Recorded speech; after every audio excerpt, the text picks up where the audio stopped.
Well, I think we'll get started. Good morning, everyone, and warm welcome to this webinar, where we will address and discuss how heat pumps may create a more efficient energy system, helping cities meet energy demand while being fossil-free. We are delighted to see the large number of people joining us this morning. My name is Erik Berntsen. I'm with Energiforsk, and I'll be the moderator of this webinar, which is a part of the Mistra Electrification program.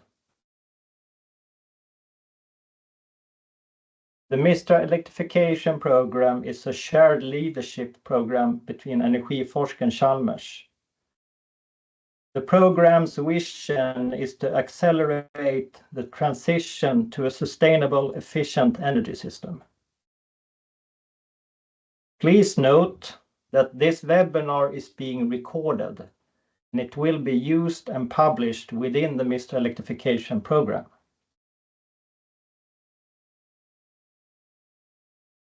I'd like to place an extra warm welcome to our main participants, Joel Bertilsson from Chalmers, Erik Dotzauer from Stockholm Exergi, and Ulf Hagman from Göteborg Energi. In short, today's agenda will be that Joel will start by presenting some facts from his recently published report or paper, and then Ulf and Erik will get a chance to place some comments on the findings of that study. We will then have a more open discussion between the three of them. Finally, we'll have a question and answer session where all of you participants may ask questions. Please use raise your hand or question and answer functions at Teams. And question and answers, if you have the Swedish version, is the FNS function.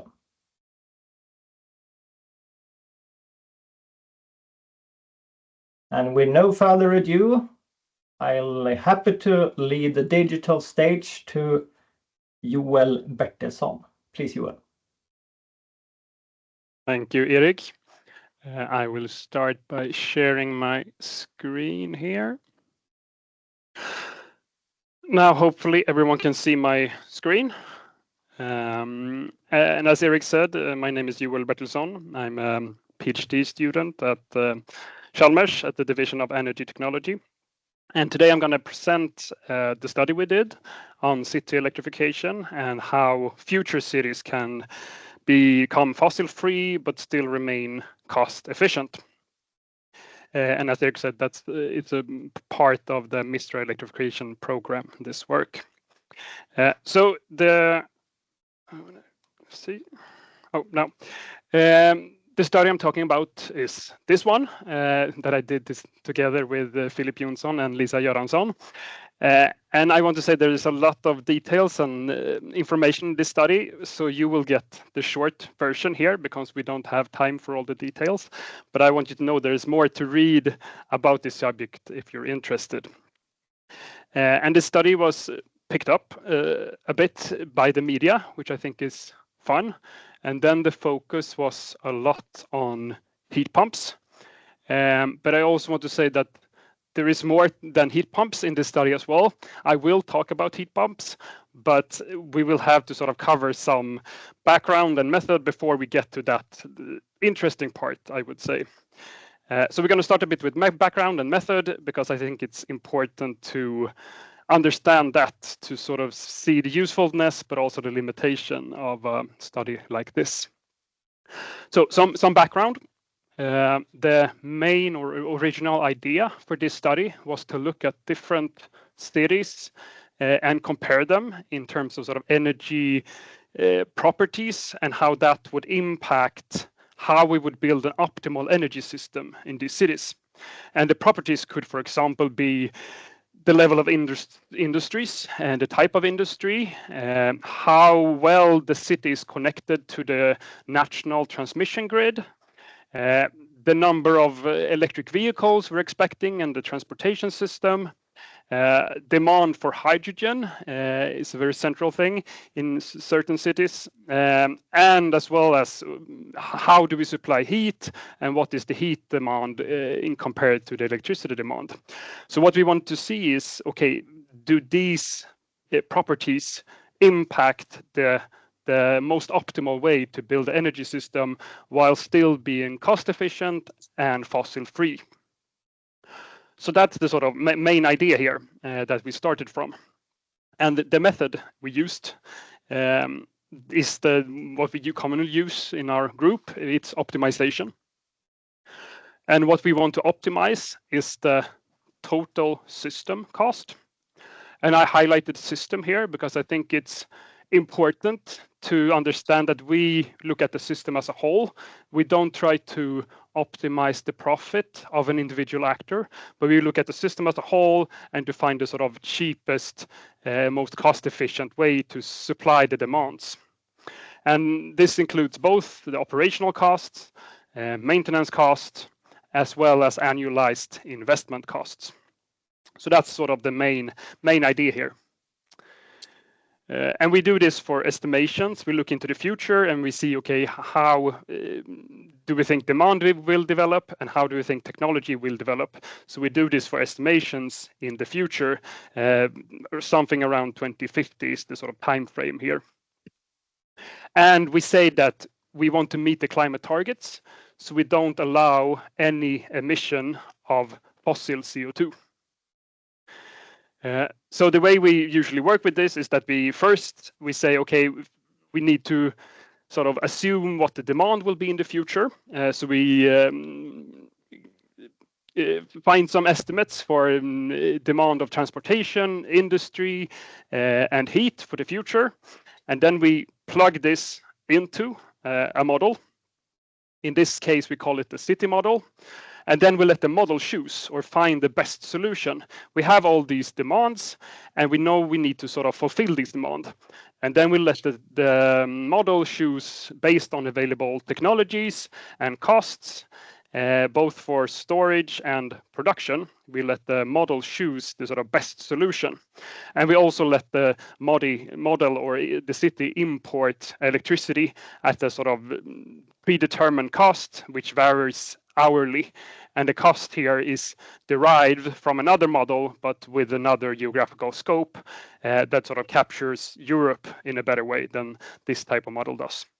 So the model chooses the best solution and the output we get is the system design, so we get both the capacities needed in this system, and we also get the dispatch over time, so we can see how the different technologies behave over time to minimize cost in this system.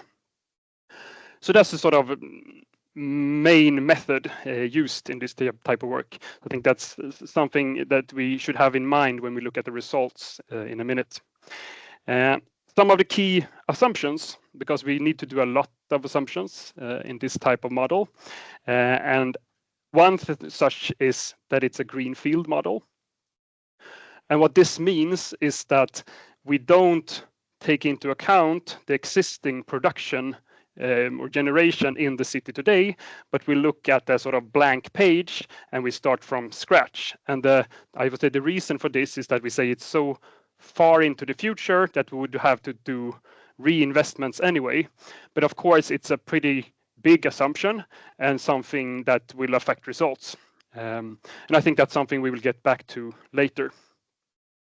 Another assumption going into this study is that we don't, as a sort of baseline, don't include taxes and other fees. But I have done some sensitivity analysis on this, so I will return to this point as well. We don't consider any ancillary markets.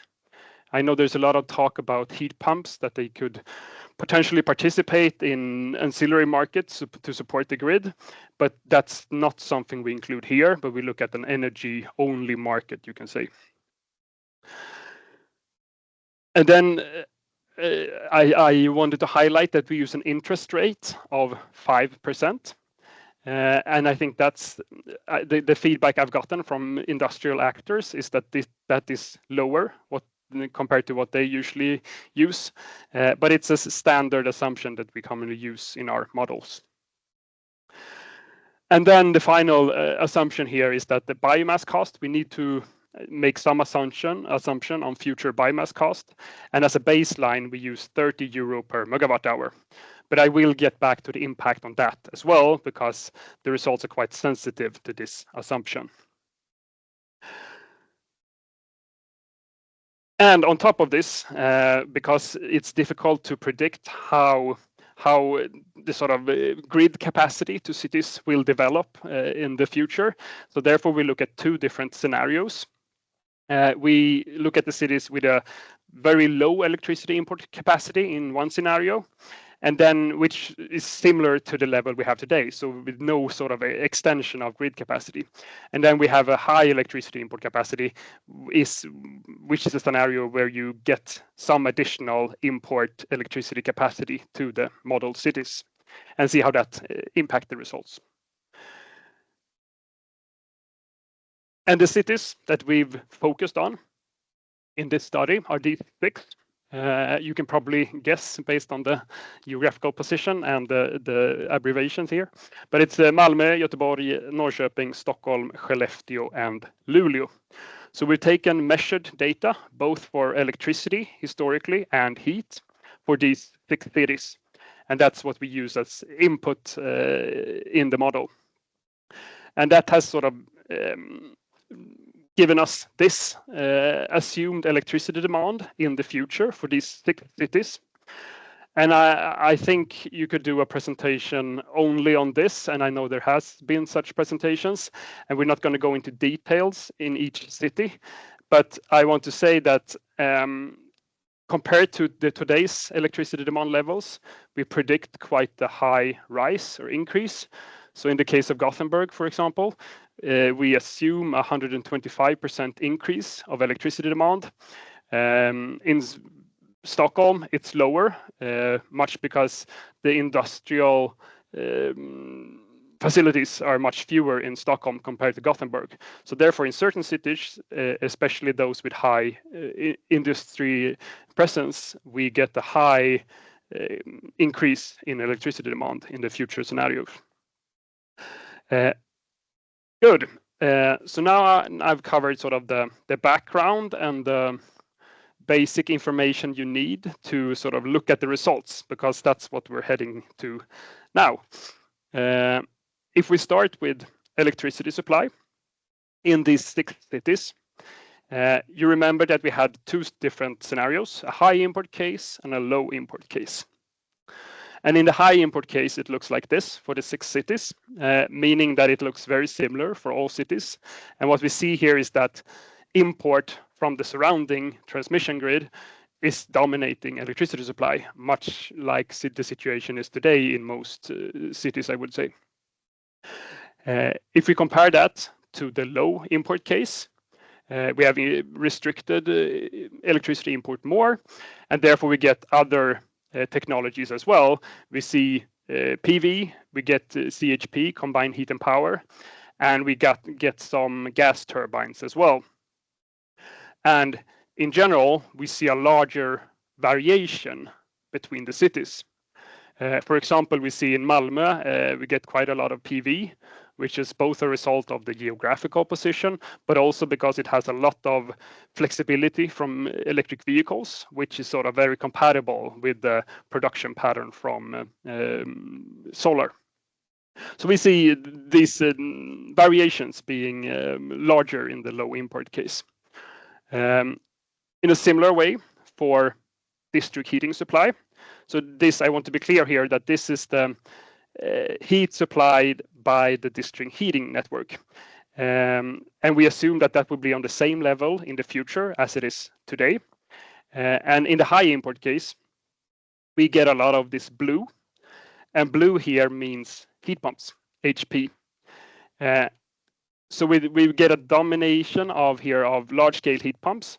And I want to be clear here that these are not individual heat pumps at each house, but these are central industrialized large-scale heat pumps that could, for example, take heat from the seawater or industrial waste heat or from sewage water or any other source. So I think, of course, we should take the sort of low-hanging fruit that we have in each city first, but this blue could come from many different waste heat sources, I would say.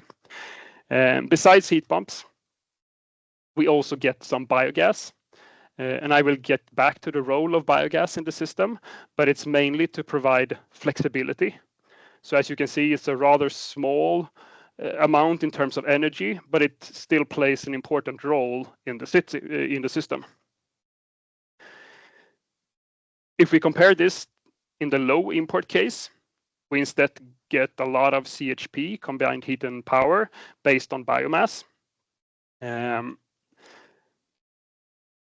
And similar to the electricity case, we get larger variation between the cities. But I also want to say that both these oh, sorry, I lost my thought there. Okay, we'll move on. Yeah. So we see, yeah, similar to the electricity case, we see a larger variation in the low import case, where CHPs dominate, but we still have quite a bit of heat pumps left, even though we restrict the import capacity quite a lot. And that I tried when I did this presentation to sort of, okay, what are the key observations that I think you should take with you? So I've tried to summarize that in 4 bullet points. So if we start with the first one, if we return to the original question, do these properties, the ones I talked about in the beginning, the energy properties of the cities, does it matter? And I would say the answer is a Swedish nja, which basically means sort of-ish, or it depends. I would say for the low import case, yes, it does matter. We see that the relation between heat and electricity, for example, has a large impact, where if we have a high heat demand compared to electricity demand, we get more heat pumps. And we also see that the demand flexibility locally has quite a high impact on the results. For example, in the case with solar and electric vehicles, which collaborate in a very efficient way. But in the high import case, we don't really see any difference between the cities. So here I would say, no, it doesn't really matter how the city looks like. We always want a solution based on these 3. And we want to have a lot of import, but we want to use the import in a very efficient way. So we use the capacity over many more hours compared to how it is today. And we combine that with heat pumps, which are flexible in use, and some storage, dominantly thermal energy storage. And I think that the reason why this combination is so efficient is the second observation here, that we have heat pumps. I talked in the beginning about heat pumps, and now I'll get back to that. I think the reason for heat pumps being so efficient in the system is that they take different roles throughout the year. So if we start with summer, we see that heat pumps, they sort of team up with thermal storage, and thus becomes an absorbing technology, as we would call it. And what that means is that we can operate the heat pumps for maybe a few hours per day and then absorb the really low electricity prices that we get for a couple of hours per day. So that means we get a very, very low fuel cost, especially during summer, but also during other seasons. And then we see during spring and fall that heat pumps, they team up with thermal storage here as well, but instead to promote daily load shifting. In the spring and fall, we commonly have a higher heat demand during nights when it's cold and a lower during day. But by using the storage together with the heat pumps, you can sort of even out this demand and thus run the heat pumps at quite high rate throughout the day, and that means we can have a high utilization of heat pumps, which results in a high number of full load hours for the heat pumps, which is important because it's quite an investment heavy technology. And then in the third season here is winter, and then we sort of get the opposite of summer. We see here that heat pumps instead combine with biogas boilers to avoid high electricity prices. And what that means is that we don't really get any extra electricity demand at peak hours. And I think that's a sort of key, both to sort of see the bigger system in the city, but also to understand why heat pumps are so efficient here. And I think that can be showed in a graph like this. So what we have here is a dispatch of heat, I think it's Gothenburg, during January. So the blue here is heat pumps. So what happens is that we run the heat pumps on quite high level, but then we encounter a period of higher electricity price, which is the sort of black line here. So the electricity price goes up, and then we shut down the heat pumps. And then instead, we use the biogas boilers. So during these hours, or during this period of, it's almost a week, I think, of high electricity price, we shut down the heat pumps almost entirely. So I think the flexibility and versatility that I've talked about here of the heat pumps, that they can take different roles throughout the season, is what makes them so hard to compete with. But, and I think this is an important but, the heat pumps are very dependent on collaboration with other technologies. So we need to see the heat pumps as part of a system rather than standalone units, because as standalone units, they're not very efficient at all, or they not necessarily at least. The third observation, we're approaching the end here, is the impact of biomass price. I mentioned this before, that the sort of our baseline scenario is 30 euro per megawatt hour.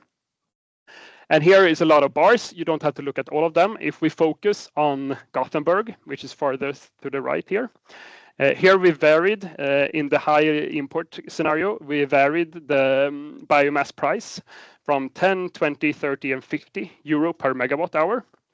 And what we see is that we need to sort of go down at least under 30 euro per megawatt, but in some cases even below 20 euro per megawatt hour, to sort of shift from the heat pumps, which is the blue, to the CHP, which is the gray.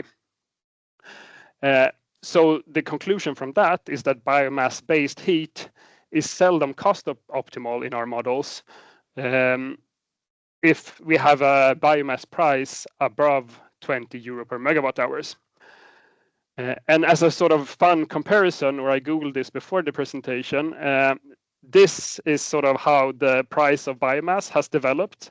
I started with this study in 2022, and then the price was this for Skogsflis. It was 200 something, and now we're at these levels. So I think that the estimates that we used in the model were quite moderate at the time, even though this of course fluctuates over time and is sort of impacted by different political and geographical issues. But I think it's interesting aspect to have in mind here. But, and this is sort of the final but, another aspect, which is also very important besides the biomass price, is the tax on power to heat. So here we see a similar graph, and we can focus on the Gothenburg part here as well, because it looks very similar for all cities. Here we varied the tax on power to heat, the electricity used for heat, between 0, 30, and 60 euro per megawatt hour. And what we see here is that we get a shift. If we increase the tax over 30, I've tested different levels in between, so that the shift is around 50, 60 euro per megawatt hour.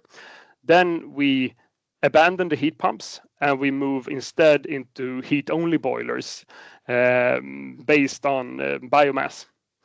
So I think this power to heat tax is also a very important factor, which sort of leads to this conclusion that we need policy to incentivize electricity consumption at the right time.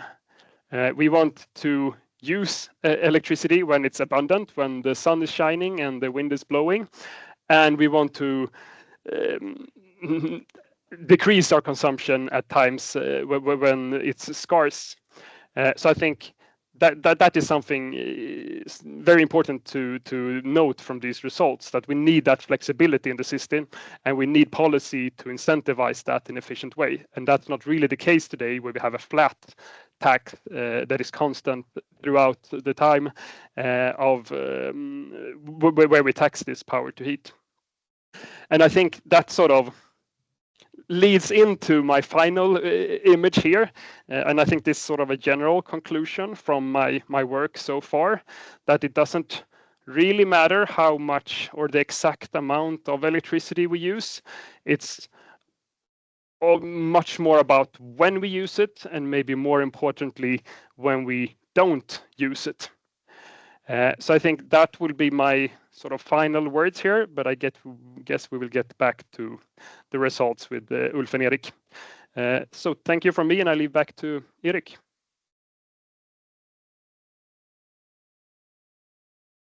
Thank you very much, Joel. That was very interesting and very good presentation. I will leave now to Ulf Hagman from Göteborg Energi to comment upon Joel's presentation. Please, Ulf. Yes, good morning, everybody, and thanks for a great presentation, Joel. My name is Ulf Hagman, and I work as with strategy and innovation at Göteborg Energi currently. But I started off at Göteborg Energi in 2006, and one of my earliest assignments was to look into the possible phase-out of the large-scale heat pumps that we have in Gothenburg, and which uses the waste heat from the sewage cleaning facilities in Gothenburg. Of course, that didn't happen, and we have reinvested in them over time, and they are a very flexible component in our system today still. And we have roughly about 15% of the heat being produced in those heat pumps today, depending on the electricity prices, of course, and other fuel prices. But it shows that heat pumps, large-scale heat pumps, is a very flexible and interesting example of sector coupling between the electric system and our district heating system, and also will be in the future, I'm sure. I said in my comment to your press release that we have to be even more resource effective in the future, I guess. And this might be one of the main possibilities for that also. But also that it might be difficult due to the electrification of the transport system and the industry at the same time. And I'll try to elaborate something about that in this comment. You mentioned also that greenfield study is a big assumption, and that's something, of course, we agree with. And you have a lot of assumptions. You have to do a lot of assumptions doing this kind of modeling, of course. Greenfield study is one of them. That the energy demand is a given. That's the difficulty of finding out what it could be in 25 years. Very, very demanding, of course. The transport system is part of this model, with 100% of the vehicles being electrified and 30% of them being part of a vehicles to grid system. I don't know if that is optimistic or pessimistic, really, but it is an assumption. We have a heat demand that is similar to what we have in 2019. Might be a good assumption. And but we do have a rather changing electricity price due to a greenfield modeling also. of the Northern European electricity system, which shows part of the time being much lower electricity prices than today. And that's something interesting to look into, of course. And as you said, biomass prices at 300 euros per megawatt hour, and not including taxes or grid fees. And that's also a big assumption that we have to, as one of the utility companies that are investing in new facilities have to take into account all the time. So we see a more complex situation, of course, than one model and one scenario that you sketch out. But we see large-scale heat pumps and energy storage as a possibility to be even more efficient using waste heat, industrial waste heat or other waste heat at lower temperatures. And I'm not really sure how you took that into account, but maybe you could comment on the extra possibilities that we have in a district heating system compared with the distributed heat pumps in the electric grid itself. But we think that is a big positive for using waste heat and being more effective in the future. This greenfield assumption that you made, that is difficult to see will happen actually anytime. There is always an energy system to start with, and you have a kind of path dependency.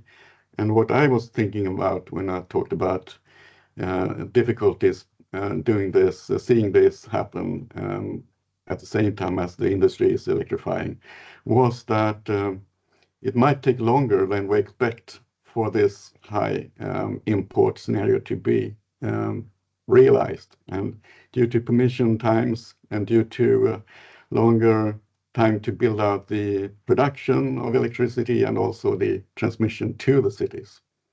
And that might give us incentives to instead invest in combined heat and power systems locally as your limited or restricted scenario showed. And if you do that, and if you see that will take a long time, and those new plants will be paid off, the capital costs are gone, then you have another comparison than a greenfield study. And that's something that always happens and something that I'd like you to comment on. Then, of course, also, as I mentioned, the real costs. You haven't included taxes or grid fees. That is something that we have to do, of course, and have to guess about, and that's not included here. And lastly, other consideration also, as security of supply, for instance, making this balance of what kind of production do you need to have in the city for a more secure situation and a more balanced production mix that can manage in different scenarios. Since, as you mentioned, this is an optimization study for this exact scenario. If you wish to be able to have a more balanced result in different scenarios, not putting all the eggs in the same basket, as the saying goes. That is something that we have to consider, of course. So I have 3 questions for you, Joel. One is, what do you see as the most uncertain factors in the study that would affect the results? And the second one is, how much would, including taxes and grid fees, and also those external production and transmission build-out costs, if those are included, how much would that affect the results?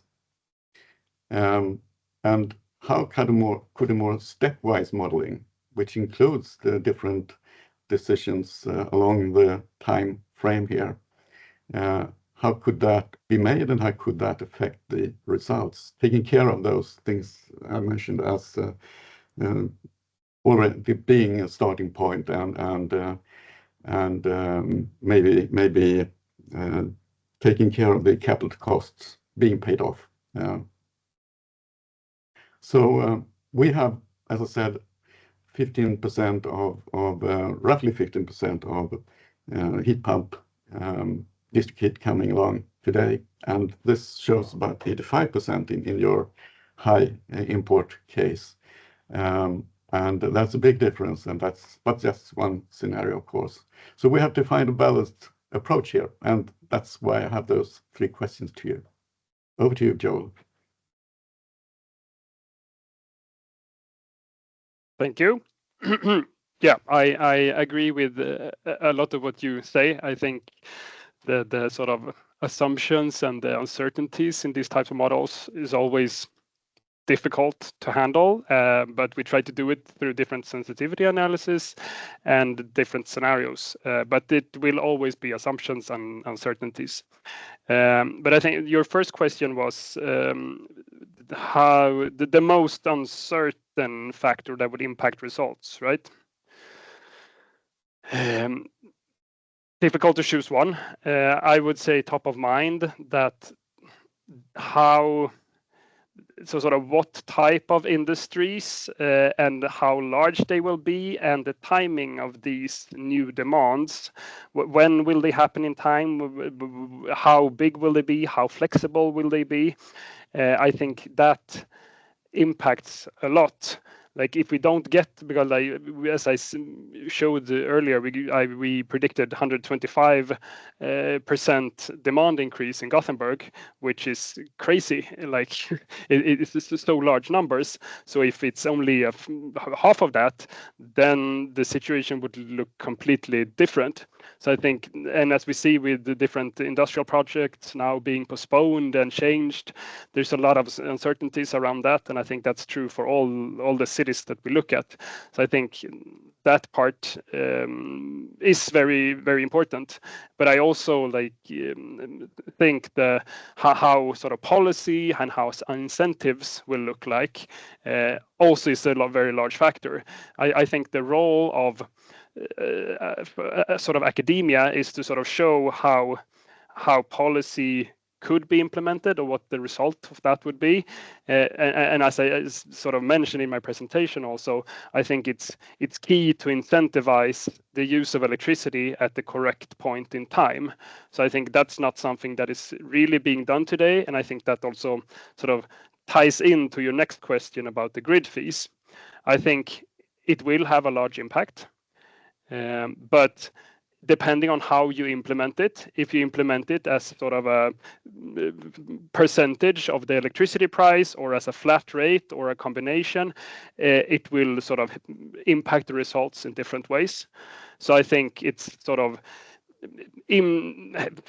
showing that incentives must be correct to stimulate both the usage of electricity, but also the sort of when we're not going to shouldn't use electricity in the correct way. I think that is the key there.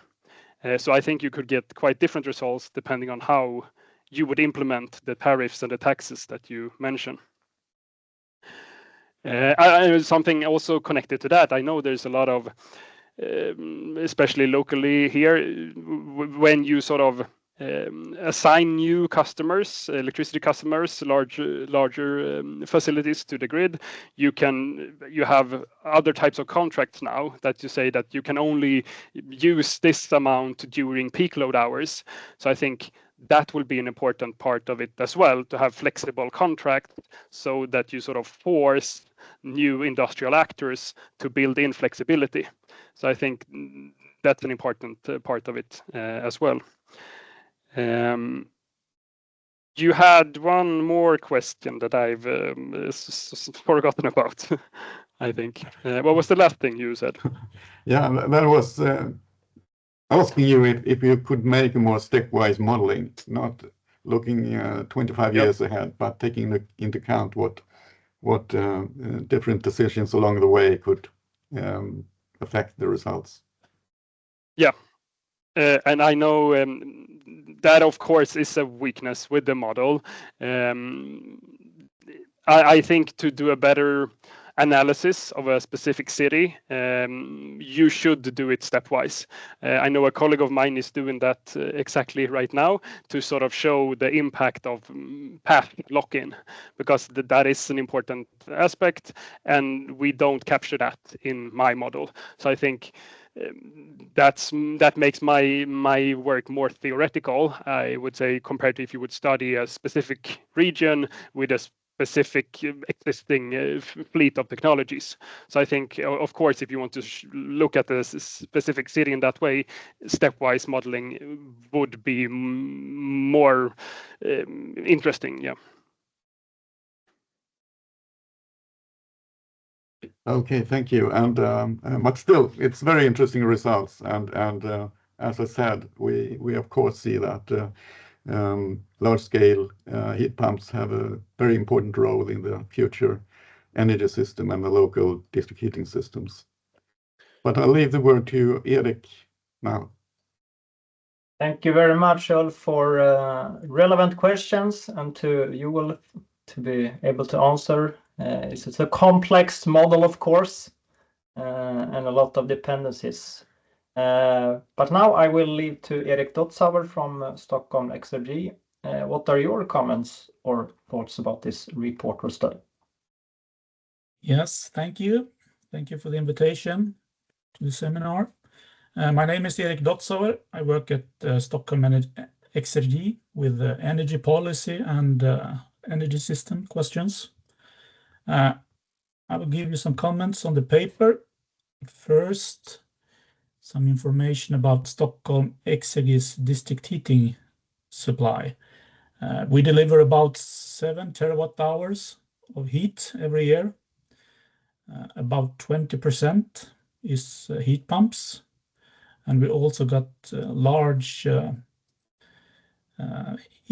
electric heaters, seldom used, but they are also consuming electricity. My comments are quite overlapping with Ulf. So I will shorten my list of questions and not take the same questions. Instead, I will go to one important thing which is not mentioned here, is that we in the district heating sector, we say that the whole idea with district heating is to do something else, and then at the same time getting efficient heating. So this with sector coupling is a crucial thing with district heating. I would say if we skip this sector coupling, I guess it will be more efficient to install local heat pumps than have these large heat pumps in the district heating system. So it's a kind of, the sector coupling is the issue. And then I come to what kind of sector coupling do we have here in the district heating system? And the first obvious one is the link between the heating system and the power system. And one thing is that you have already mentioned, if you have local electricity production in CHP plants, we don't have to expand the power grid. So that's one important thing. And that's the thing we have in Stockholm. As you may remember, we have an agreement with the network owner, Ellevio. And when the capacity in the power grid is limited during cold winter days, they can say to us, you have to produce electricity. So that's one thing, the benefit with the power grid. Another thing is that district heating system could be a flexibility resource in the power grid. If we look at our production plants for district heating, we can produce at the same time 500 megawatt of electricity in CHP plants. Or we can consume 500 megawatt of electricity in electric heaters or heat pumps. So in principle, we can switch from producing 500 megawatt to consuming 500 megawatt. That's 1 gigawatt of electricity. So the district heating system in Stockholm could work as a large-scale buffer towards the volatile power market. And that's a possibility which is not taken care of today, depending on, for example, taxes and so on. So I think this is, yeah, we have to look in this more closely, how we can use it as a flexibility resource. The next thing is security of supply, which also Ulf mentioned. We have our CHP plants producing both heat and electricity in the middle of the city. And if the power supply to the city is broken, we can still support Stockholm with both heat and electricity. And we can even start up Stockholm from a total blackout. If the total power grid goes down, we can start up Stockholm again, both the heating and the power system. And we can run Stockholm in island mode. If the cables into Stockholm are broken, we can supply Stockholm with electricity anyway. So these are benefits that also shall be valued. So, I mean, it's up to the politician to make some kind of trade-off between all these benefits. You have only looked at, of course, cost and greenhouse gases, climate impact. But there's a trade-off also between all these other things. Had some more here. Of course, when it comes to biomass and biomass CHP, you know about our project with carbon capture and storage. So that's also some kind of benefit with these systems that you have to value here. Next thing, one thing you don't mention at all here is waste incineration.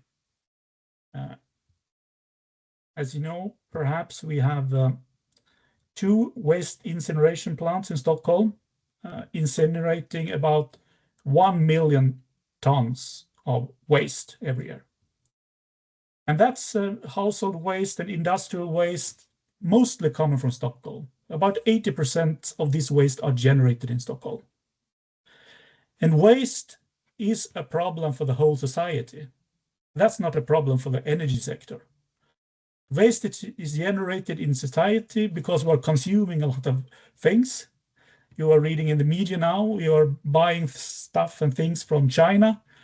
And all these things, sooner or later, there will be some kind of waste. And of course, we're working for recycling and lowering the waste amounts. We have built 2 sorting facilities in Stockholm. So we are open up the garbage bags from the households and trying to get out the plastics before we do the combustion. But there are a lot of waste in Sweden and Europe and globally. So today we need these waste incineration for the waste sector. We don't need it for the energy sector. As your analysis shows that we don't need waste incineration in the heating sector. But since we need to burn it because there's a ban on landfill in Sweden, it's forbidden to put it on landfill. That means that the only possibility is to burn it. And of course, then we will take care of the heat. So I would say that if you look in, we are looking towards 2050 here, there will be waste incineration in Sweden because there are a lot of waste, both in Sweden and Europe. And since we have this heat demand in Northern Europe, we are also a good place to take care of this waste. And I would say that the only way of solving this waste problem and the greenhouse gas problem is to install carbon capture and storage on these waste incinerators. So I think that's the way forward for waste handling. In fact, we shouldn't be naive. There will be waste to take care of also in the future. Just think of your own household. How many garbage bags do you generate every year? I guess once a week or something. I mean, it's a tricky problem. So if you can give some comment on the waste incineration and this trade-off that I just said. And finally, one thing. See, I have no.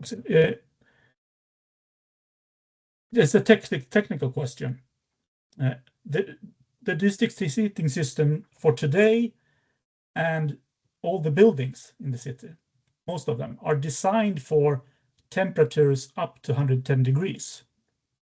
If it's a really, really cold day, we send out temperatures up to over 100 degrees out in the district heating network just to deliver the energy to the customers. But a heat pump couldn't generate this 110 degrees. It could generate, I guess, up to 70 degrees or something. So I think probably you get some technical issues with your solutions when you have so much heat pumps that you can't use today's distribution grids, and perhaps not also the customers. Old customers can't take care of it because they are designed for high temperatures. But of course, the question there is to install local heat pumps instead, so it shouldn't be a game changer. But that's a technical issue in your questions. So that's what was I had. So thanks for me. Yep. Thank you. Thank you. A lot of interesting comments. I agree with most of them. I hope I remembered all of them. First, you said something first about the sort of value of local heat pumps or versus the sort of centralized district heating heat pumps.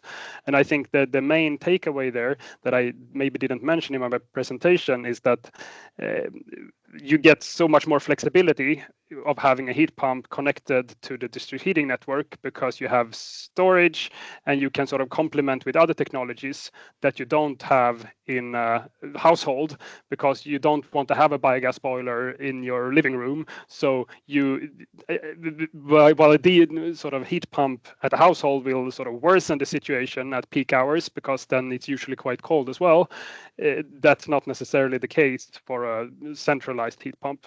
So I think that that's something important regarding the sort of relation between individual and centralized heat pumps. Then you also mentioned electricity from CHPs. That is an important aspect, and I absolutely agree. I think CHPs have an interesting or very relevant role there. I could mention that I'm doing sort of continued work when I look at, I model the whole of the Nordics. So instead of just looking at one city, I look at all cities or all areas in the Nordics at the same time. And then I, for example, get more gas turbines locally, because you need that to balance local irregularities. And I think that would be the case in Stockholm. Like you have a few number of hours per year where you're dependent on local electricity production. But then I think gas turbines, or that's what I get from my larger model, that's a cost efficient way because they're quite cheap to invest in, but they're expensive to run for many hours. So they're quite suitable to handle these short but quite high variations that you typically get. But of course, getting rid of all CHP overnight would not be a good idea. So of course, it should be stepwise, and maybe the results are a bit extreme. If we would have 80% heat pumps in the system, maybe, and replace all the CHP, maybe that's not the best idea. But I think that it should be interpreted in a way that there should be room for more heat pumps because they have such flexible nature and they provide many different services to the system. But that does not necessarily mean, I think, that we should replace all CHP. So I think they could both have a role, but I think the role of heat pumps could be larger in the future. And then you also said something about security of supply, which of course also ties into this. And I guess like gas turbines could be a way to handle that as well. And it's not something that the model cares about at all. As you mentioned, it only cares about cost and emissions. So that's of course how you value local energy security. And the feeling is that the last couple of years that has gained a lot of increasing interest. So I think it's difficult to account for in a model like this because you can't really put a monetary value on it. But it is of course something that you need to sort of determine how much extra you're willing to pay for that service. And then you talked about, also mentioned waste incineration. I agree that that's another problem. It's a problem for society, as you said. It's not a problem for the energy system, but the sort of reason why we eliminate that is because we say, okay, then we don't allow any fossil emissions, and as long as we have fossil components, it will be fossil emissions. The solution could be CCS, as you say. We chose not to include that option because the sort of, if you get it in the system or not, is then very much dependent on how you value the emissions, contra biomass price and negative emissions. So I think that was not the focus here, but I agree. I think that will be, as long as we don't have a better waste system, but I also think it's worth mentioning that incineration is not something we should aim for. It's at the bottom of the waste hierarchy or just above landfill. So I think there are other technologies like gasification, but also recycling and reusing that we should aim for. And then policy needs to be aimed towards that as well. Then we cannot build a system that sort of is dependent on waste, which we have now. So I think there needs to be a shift in policy incentives there as well. And then we have the last question about the more technological question there about the temperature levels. And I was a bit surprised at 110. I think that sounded quite high, but and I guess the trend is that you try to move towards lower temperatures. But I agree that the heat pumps, for that reason as well, maybe can't be that high share. But you can have biogas boilers, as I showed during winter. We have biogas boilers taking both the peak, but also the full capacity when the heat pumps shut down. So I think, of course, you maybe need to top up sort of the temperature because that's not something we capture in the model, and which sort of is would benefit heat pumps, I guess, because the temperature from heat pump is usually lower, as you mentioned. So there is of course a lot of, like, when you dive into the details of the technology, there's a lot of things that we don't capture. So I think it should, like, the work should be seen in the light of the sort of flexibility benefits that a heat pump can have and this sort of versatility. And I think it's also something that they haven't really talked about is what do we think about the competition of biomass in the future? Will we be able to compete with sort of, we're going to create fuels for planes, we're going to create plastics, we're going to do these long-lived products. Is it reasonable to compete in the heat sector to incinerate the waste or the biomass? And I think that's something worth mentioning as well. I think that's answered most of your questions. Thank you. Thank you so much, Erik, for your well-addressed comments and questions, and Joel, of course, for replying in such a good manner. We have gotten some questions from the audience, and I will ask my colleague Daniel Hirsch to assist us. Please, Daniel. And maybe they will be addressed to Joel and maybe also Ulf and Erik. Yeah, I think they are mostly addressed to Joel. We'll start from the bottom here. We have two questions from Magnus Kuschel. Thank you, Joel. Do you have any predictions on future developments for biomass price, Joel? I would say the short answer is no. we don't really do. I know there are other works that do that, but I think what we do is that we try different levels and see how that impacts our results, because we don't really have a model that could predict future biomass cost. So I think the way we handle this is through sensitivity analysis to see different scenarios rather than aiming to predict a future biomass price. Yeah. And we had another question as well. What recommendations to influence timing on consumption and behaviors?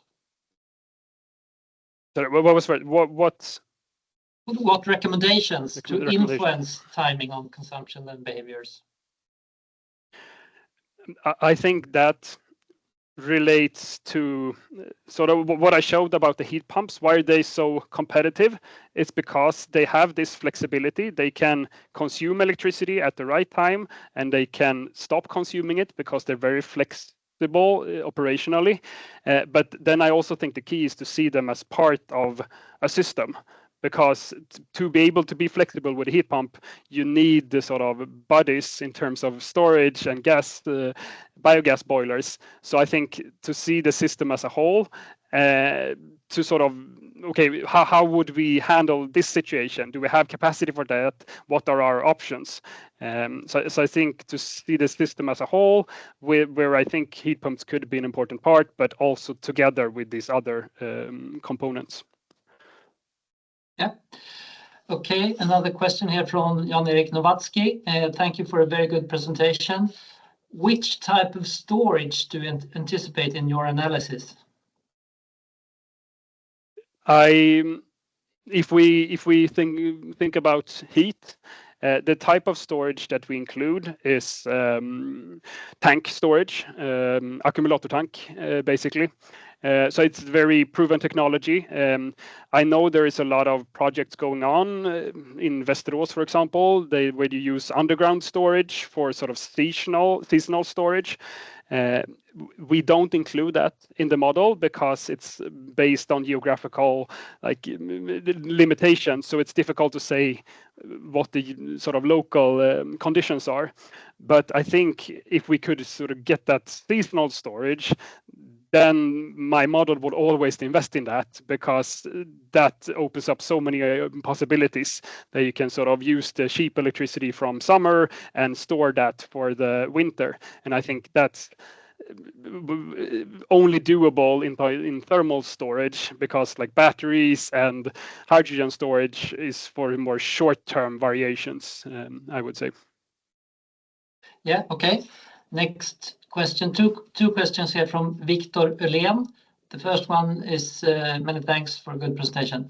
What was the cost difference in percent between the two scenarios, high import versus low import? Do you remember? No, I would have to get back on that. It was over a year since I finalized this, so I don't have those figures in my head. Yeah. Okay, Victor, so you get back to you after the seminar in some way. His next question is, what temperature levels was used, the same as today or lower? I'm guessing the question refers to the district heating temperature levels. And as I mentioned in the comment to Erik, that we don't model the temperature, because then you sort of need to model the thermodynamics of the grid, and that's not really what the focus in this type of work is. So I think we assume that the temperature from a heat pump is high enough. So of course that's a limitation. If we have those extreme cases when you want 110 degrees and you only can get, say, 80 degrees from the heat pump, then you need something to sort of top that up to be feasible. But I see that the trend in the district heating world is to move towards lower temperatures, because that has other benefits as well. So I think, that's sort of how we handle this in this type of work. Yeah. Okay, next question from Arne Bergvik. Thank you for a nice presentation. A big challenge for this sector coupling should be that power markets are soon priced at 15 minutes granularity, but district heating tariffs are often annual. Do you see a need for district heating pricing to also adapt to the need of high resolution in order for the trans-sectorial optimization to take place? I'm not an expert in this, but I don't think the sort of going to 1 hour to 15 minutes will have that large of an impact. But I think, as the comment also mentions, that we should have a sort of price model in this district heating as well that is based on what is the actual cost of producing heat at this moment. Because then you would also incentivize people to have it a bit colder in their homes when it's expensive. But if you only have a sort of a flat rate over the year, you don't care about that. So I think that also sort of goes back to, okay, how do you get incentives to steer flexibility? And I think an hourly price of district heating of something similar could be one way. Yeah, that doesn't seem like a question, more like a comment. I have a question here from Dag Henning. Where does the waste heat in certain systems come from? Do you consider waste heat from hydrogen production? As I think I briefly mentioned, we get a lot of heat pumps, but the sort of source, the heat source for these heat pumps could be basically anything. Of course, you should use the low-hanging fruit first. So if you have like sewage water, industrial waste heat, which could, for example, be from hydrogen production, or other types of waste stream that are easily accessible, those should be used first. And I also want to say that then the performance of the heat pumps will be better than we assumed in our study, because we have made quite conservative assumptions on the heat pumps, because we say, okay, worst case is that we take the heat from the air. So that's sort of what we use as technology input. But of course, we should use better sources or more efficient sources first, which I think hydrogen production waste heat could be. Yeah. Next question here from Henrik Goverud. Have you considered the availability of industrial rest energies that could be used as a heat source for the heat pump? And if you have done that, how have you done this? Have you made different assumptions for the different cities, or have you used the same conditions for all cities? Yeah, I think that ties a lot into the last answer, that we should, different cities will have different types of waste heat sources available, and we should of course use the sort of most efficient first, but we use a very conservative assumption on this, as I said, not to overestimate the performance of the heat pumps, because it's difficult to quantify for each individual city what kind of waste streams there are. So therefore we said, okay, we take the worst source and use that as a baseline, and if we still get heat pumps, then it will be economically feasible in the other better scenarios as well, where we have other types of heat sources. Yeah. Okay, and then we have a question from Vora Mitt. Two questions actually. The first one, what's the average COP for heat pumps that you have assumed in your analysis? 3. 3? Yep. Yeah. Okay. And next questions. What type of new EH sources do you see emerging in 2050? Will data centers play a big role? That is, of course, a difficult question, but I could take a guess. If I sort of return to the work I'm currently doing, then I look at the whole of the Nordics, and then I think data centers could be an important aspect. It's partly how they're positioned, I guess. If we could use the waste heat, it needs to be in sort of close or semi-close proximity to where we want to use the heat, because it's difficult to transport heat. So I think it could be a very interesting source, but it depends on sort of geographical positioning of the data centers. But that is something I consider in my larger model, where I model the whole of the Nordics. Yeah. That was the last question we have in the Q&A. If there are any other questions, you can raise your hand, and Eric will try to get back to you. And now there's another question here written from Oscar Hult. With changing climate, which probably will impact the heat curve as well, with lower overall heat demand, but increased amplitudes for the coldest hours. How would this new probable heat curve affect your work? Yes, I think, and I've read studies that focus alone on this aspect. The way we handle it in the model that I presented here is that we say that, okay, climate change will probably make the sort of heat demand go down over time. We also get sort of efficiency measures from new buildings, but at the same time, we expect a growth in the city. So we say that these sort of cancel each other out. But that doesn't really take into account the sort of peak hours that we still need. So the model now is based on that we have the same peak hours as we did in 2019, which is the reference year. But of course, that you need some sort of tolerance in that. You need some margin to be able to handle extreme cases. Great. There are no more written questions for the moment. So anyone else from the audience want to come up with a question? Just raise your hand.